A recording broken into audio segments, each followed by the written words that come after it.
Hello बच्चों, let's read the question. The question says the correct order of acid character of the following compounds is. हमको बच्चों चार compounds दिए हैं, इनका हमको एसिडिक करेक्टर पूछा गया है. तो बच्चों इस क्वेश्चन का हमारा की कॉन्सेप्ट रहेगा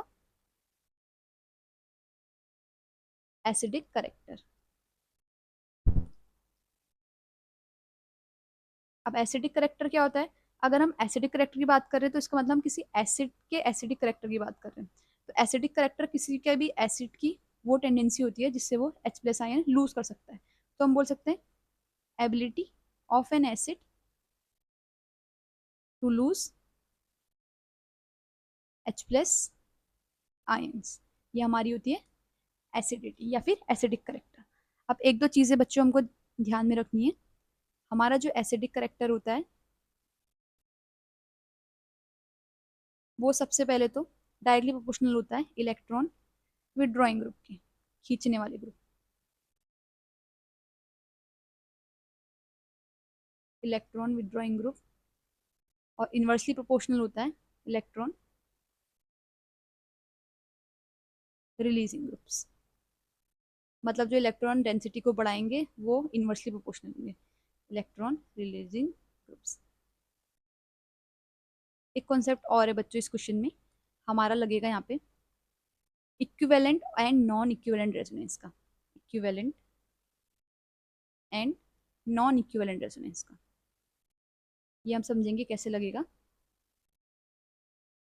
इक्विवेलेंट रेजोनेंस होती है हमारी अगर जो हमारे रेजोनेटिंग स्ट्रक्चर होते हैं वो सेम होते हैं, बिल्कुल एग्जैक्ट सेम होते हैं. तो उनकी जो एनर्जीज होती हैं वो सेम होती हैं और उनकी स्टेबिलिटी भी सेम होती है, जिस वजह से जो रेजोनेंस हाइब्रिड होता है उसमें कंट्रीब्यूट ज़्यादा करते हैं और हैंस वो ज़्यादा स्टेबल होते हैं. तो अगर हम बोलेंगे तो जो इक्विवेलेंट रेजोनेंस होता है जिसमें भी इक्विवेलेंट रेजोनेंस मिलती है वो स्ट्रक्चर ज़्यादा स्टेबल होते हैं. इक्विवेलेंट रेजोनेंस जिसमें भी होती है वो ज़्यादा स्टेबल होंगे as compared to non equivalent. ये चीज़ हम माइंड में रख लेते हैं. स्टेबिलिटी का ऑर्डर पता है मैंने आपको. ठीक है, अब हम ऑप्शन डिस्कस कर लेते हैं. देखिए फर्स्ट ऑप्शन में दी हुई है हमको फिनॉल. फिनॉल की अगर हम एसिडिटी की बात करेंगे तो हमारा रहेगा यहाँ पे ओ एच है. एसिडिटी की बात करेंगे तो ये एच निकल जाएगा. ठीक है, ये एच निकल गया तो अब ये बन जाएगा हमारा ओ माइनस. O minus. अब ये उतना ज्यादा एसिड, इसकी एसिडिक स्ट्रेंथ उतनी ज्यादा होगी जितना ज्यादा हम ये जो माइनस चार्ज है ये क्या होगा, हम इसको स्टेबिलिटी प्रोवाइड कर सकते हैं. ठीक है, तो अब देखो इसमें क्या होगी, रेजोनेंस होगी. रेजोनेंस होगी तो कैसे जाएगा, ये माइनस चार्ज ऐसे जाएगा, ये ऐसे जाएगा. ठीक है, तो अब हम इसके रेजोनेटिंग स्ट्रक्चर बना लेते हैं. यहाँ पे डबल बॉन्ड आ गया ओ. ठीक है, ये माइनस यहाँ पहुंच गया ऐसा और ऐसा. अब फिर से आगे बढ़ेगा, ये माइनस चार्ज ऐसे आएगा और ये डबल बॉन्ड इधर आ जाएगा. अब हमारा नेक्स्ट स्ट्रक्चर बनेगा,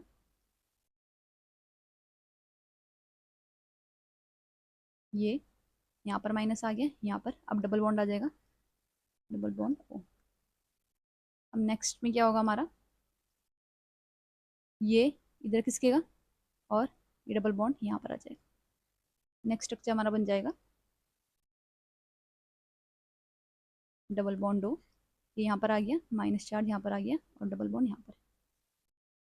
फिर से शिफ्टिंग होगी, ये माइनस चार्ज यहाँ शिफ्ट होगा और ये डबल बॉन्ड फिर से यहाँ शिफ्ट आ जाएगा. तो फाइनली हमारा बन जाएगा यहाँ पर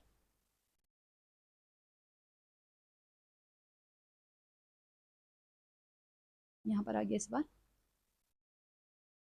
ओके, और ओ माइनस. ये हमारे रेजोनेटिंग स्ट्रक्चर बन गए. मतलब क्या हुआ है, कुछ नहीं हुआ है. पहले स्ट्रक्चर में ये बॉन्ड ऐसे थे, तीन बॉन्ड स्ट्रिंग के अंदर, अब ये ऐसे शिफ्ट हो गए.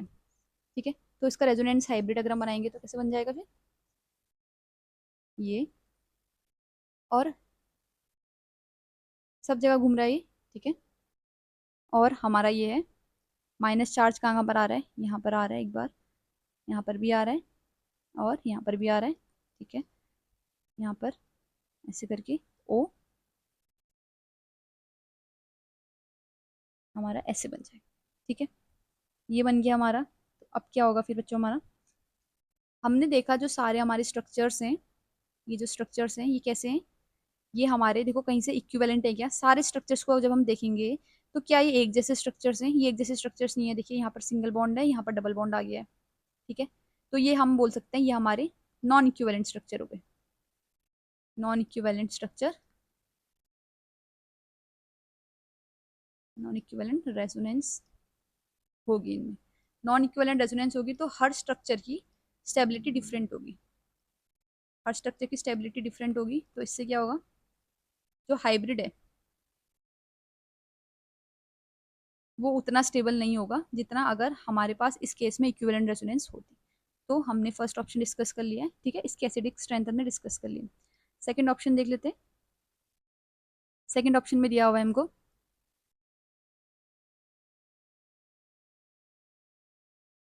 COOH NO2। इसमें से हम निकालेंगे एक H+, तो हमारा बन जाएगा C double bond O negative, और नीचे दिया हुआ है हमको NO2 ग्रुप। एक चीज ये ध्यान में रखनी है हमको, ये NO2 ग्रुप हमारा इलेक्ट्रॉन विड्रॉइंग ग्रुप है। विड्रॉइंग ग्रुप, ठीक है। अब क्या होगा हमारा? NO2 हमारा अगर इलेक्ट्रॉन विड्रॉइंग ग्रुप है तो हमने अभी पीछे बोला था कि ये electron withdrawing group acidic character को बढ़ाते हैं। अब ये कैसे बढ़ाते हैं बच्चों? देखो यहाँ पर ऑलरेडी नेगेटिव है। अब एक ऐसा ग्रुप अगर जुड़ा हुआ है, NO2 जैसा ग्रुप जुड़ा हुआ है, तो ये इलेक्ट्रॉन डेंसिटी से खींचेगा अपनी साइड, खींचेगा प्लस एम इफेक्ट के थ्रू, मीसोमेरिक माइनस एम के इफेक्ट, सॉरी, प्लस एम अगर बोलेंगे तब तो ये हमारा डोनेटिंग हो जाएगा। माइनस एम जब बोलेंगे तभी हम बोलेंगे माइनस एम मीजोमेरिक इफेक्ट लग रहा है, तभी NO2 अपने साइड इसको खींचेगा। इसका मतलब जो चीज नेगेटिव है उसको अपने साइड खींच के थोड़ी इसमें से चार्ज, जो माइनस चार्ज है उसको कम करना चाह रहा है, न्यूट्रल बनाने की कोशिश कर रहा है। ठीक है, इस वजह से हम बोलते हैं कि जो इलेक्ट्रॉन विड्रॉइंग ग्रुप होते हैं वो एसिडिटी को इंक्रीज करते हैं। अब देखिए इसमें क्या होता है, ये जो हमारा बन गया है कार्बोक्सिलिक ग्रुप से हमारा कार्बोक्सिलेट एनाइन बन गया है। इसमें एक बहुत बढ़िया चीज होती है जो होता है इक्विवेलेंट रेजोनेंस, जो मैंने आपको अभी पीछे बोला था। इसमें इक्विवेलेंट रेजोनेंस कैसे होगी? ये माइनस चार्ज यहाँ जाएगा, ये डबल बॉन्ड इधर आ जाएगा, तो ये बन गया हमारा CO- डबल बॉन्ड O। ठीक है, अब देखिए ये स्ट्रक्चर्स देखिए आप, ये वाला स्ट्रक्चर देखिए और ये वाला स्ट्रक्चर देखिए, देखिए बिल्कुल सेम स्ट्रक्चर है। सेम स्ट्रक्चर है, इसका मतलब अगर हमारे रेजोनेटिंग स्ट्रक्चर सेम हो गए तो हम बोलते हैं इक्विवेलेंट रेजोनेंस हो रही है। तो ये वाला केस है हमारा इक्विवेलेंट रेजोनेंस का, इक्विवेलेंट रेजोनेंस का, इक्विवेलेंट रेजोनेंस का। यहाँ पर रेजोनेटिंग स्ट्रक्चर का हम ऐसे बनाएंगे और नीचे हमारा NO2 ग्रुप जुड़ा हुआ है। ठीक है, इक्विवेलेंट रेजोनेंस है, इसका मतलब दोनों रेजोनेटिंग स्ट्रक्चर्स की जो स्टेबिलिटी है, एनर्जी है, वो सेम है, स्टेबिलिटी सेम। तो जो हाइब्रिड बनेगा ये उसकी स्टेबिलिटी में ज्यादा कंट्रीब्यूट करेंगे। इसका हाइब्रिड कैसे बनाएंगे हम? ये है, अगर आप इसका हाइब्रिड बनाओगे तो CO,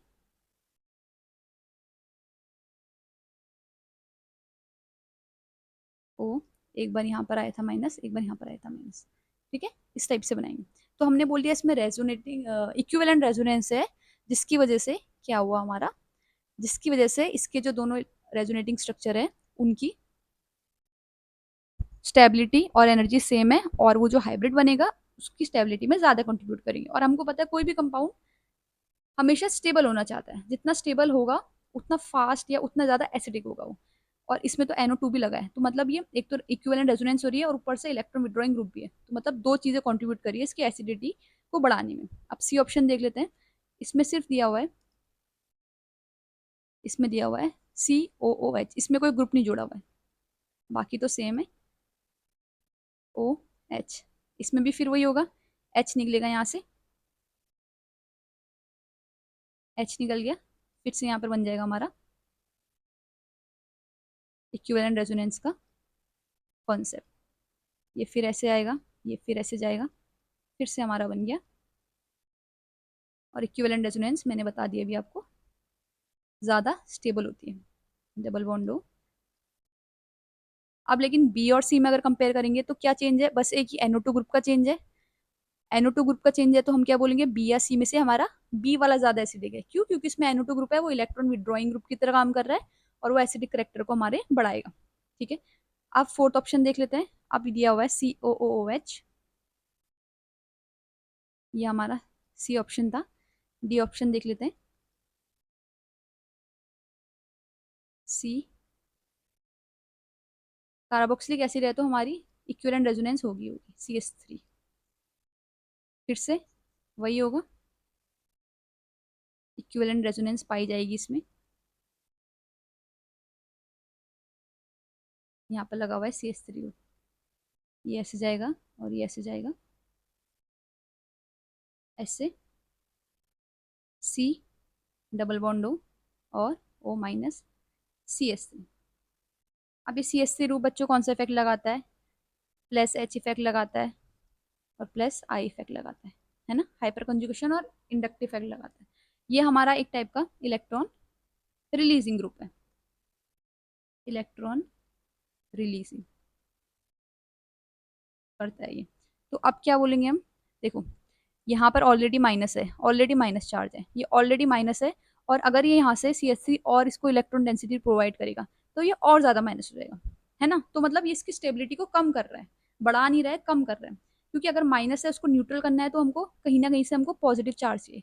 अब यहाँ से ये और माइनस माइनस चार्ज दे रहे हैं, तो ये वाला इसकी जो हमारी एसिडिटी है वो कम कर रहा है। इक्विवेलेंट रेजोनेंस तो बढ़ा रही है लेकिन CH3 ग्रुप इसमें कम कर रहा है। तो अगर हम B, C और D वाले ऑप्शन में देखते हैं तो सबसे ज्यादा हम बोलेंगे इलेक्ट्रॉन विड्रॉइंग ग्रुप, जिसमें इलेक्ट्रॉन विड्रॉइंग ग्रुप वो सबसे ज्यादा एसिडिटी को प्रमोट करेगा। उसके बाद होगा जिसमें कोई ग्रुप नहीं होगा, नो ग्रुप अटैच्ड। उसके बाद होगा लीस्ट होगा electron donating group, electron donating group. तो हमारा इलेक्ट्रॉन विड्रॉइंग ग्रुप है कौन सा वाला, ऑप्शन बी। ठीक है, तो सबसे ज्यादा हमारा ऑप्शन बी हो गया। यहां से हमने बना दिया क्या क्या है, देखो ऑप्शन बी है, उसके बाद है हमारा ऑप्शन सी, उसके बाद है हमारा ऑप्शन डी। अब जो ऑप्शन ए है उसमें तो मैंने पहले बता दिया आपको, नॉन इक्विवेलेंट रेजोनेंस है, इस वजह से वो जो बाकी के तीन ऑप्शन है उन तीनों में इक्विवेलेंट रेजोनेंस हो रही है। इस वजह से जो ऑप्शन ए है वो तो लीस्ट एसिडिक होगा, तो लीस्ट एसिडिक हमारा आ जाएगा, लास्ट में आ जाएगा ये, तो ये ए हो जाए। तो हमारा ऑर्डर इस तरीके से होगा एसिडिक स्ट्रेंथ का, B, C, D, A। या ये बी, ये ए हो गया, ये बी हो गया, ये सी हो गया, ये डी हो गया। सबसे ज्यादा हमारा ये वाला है, सेकंड वाला सबसे ज्यादा है, सेकंड वाला इसी ऑप्शन में दिया हुआ है देखो, सबसे ज्यादा सेकंड है, उसके बाद हमारा थर्ड हो जाएगा, उसके बाद हमारा फोर्थ हो जाएगा, उसके बाद हमारा फर्स्ट हो जाएगा। ठीक है, तो हमने ये वाला क्वेश्चन समझा हमारी नॉन इक्विवेलेंट और रेजोनेंस, इक्विवेलेंट रेजोनेंस के कॉन्सेप्ट से, और हमने इसमें ग्रुप देखे कौन कौन से हमारे ग्रुप अटैच्ड है। तो आई होप बच्चों you understood this question. Thank you.